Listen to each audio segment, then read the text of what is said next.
Egypt-Gaza border crossing opens, letting desperately needed aid flow to Palestinians. Here's a summary of the article. RAFAH, Gaza Strip. The border crossing between Egypt and Gaza opened on Saturday to let a trickle of desperately needed aid into the besieged Palestinian territory for the first time since Israel sealed it off in the wake of Hamas' bloody rampage 2 weeks ago. Israel is still launching waves of airstrikes across Gaza as Palestinian militants fire rocket barrages into Israel. Israel had insisted that nothing would enter Gaza until some 200 people captured by Hamas were freed, and the Palestinian side of the crossing had been shut down by Israeli airstrikes. Egypt's state-owned Al-Qahira News, which is close to security agencies, said just 20 trucks had crossed into Gaza on Saturday, out of more than 200 trucks carrying roughly 3,000 tons of aid that have been positioned near the crossing for days. Hundreds of foreign passport holders also waited to cross from Gaza to Egypt to escape the conflict. Daniel Hagari, an Israeli military spokesman, said the humanitarian situation in Gaza is under control.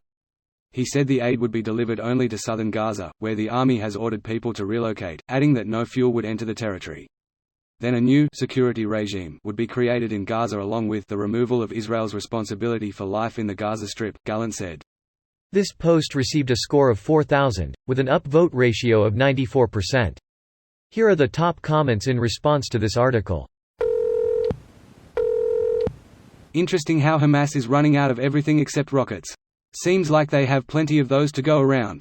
I've always wondered where TF they get that shit from if they've been under sanctions and blockades since forever. And why is it even a priority for them if they're trying to win a PR war? Should feed your people first. Iran and Qatar and digging up their own water pipes to make rockets. Then they complain about a water shortage and that Israel isn't giving them enough?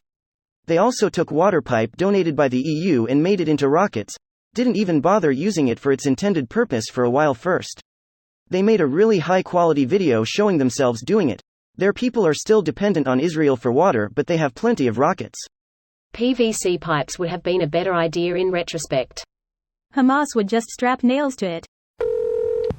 Are they made sure that the aid will go directly to civilians, not Hamas? Only 20 trucks? Yikes.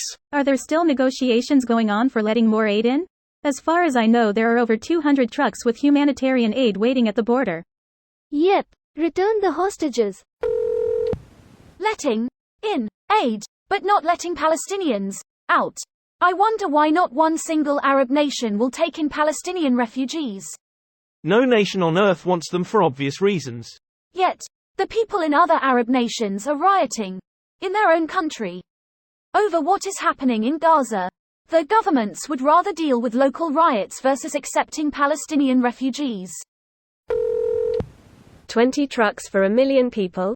It takes 20 trucks just to appease Americans waiting at the doors of Walmart on Black Friday.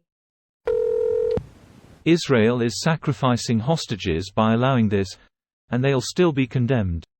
Of course, they'll be condemned by the Arabs and their Western useful idiots regardless of what they do. They could invent a permanent cancer cure and give everyone a free dose and they'd still paint him as Satan. Putting the broader conflict aside, this is the one part of the story that really drives me insane. The border is controlled by Egypt. It was Egypt that refused to open the gates. Israel did bomb some of the roads leading into civilian areas, and earlier reports said the delay was because those roads were being fixed. There's not a ton of scope here to blame Israel. Now, Israel is obviously responsible for the lack of supplies coming through on the Israeli side, but blaming Israel here is like the US shutting the Mexican border and then everyone keeps saying, why would Canada do this? This video was automatically created by Reddit to speech. The article and comments in this video were selected from Reddit according to their upvotes, and any paraphrasing was performed by smmry.com, without any human intervention.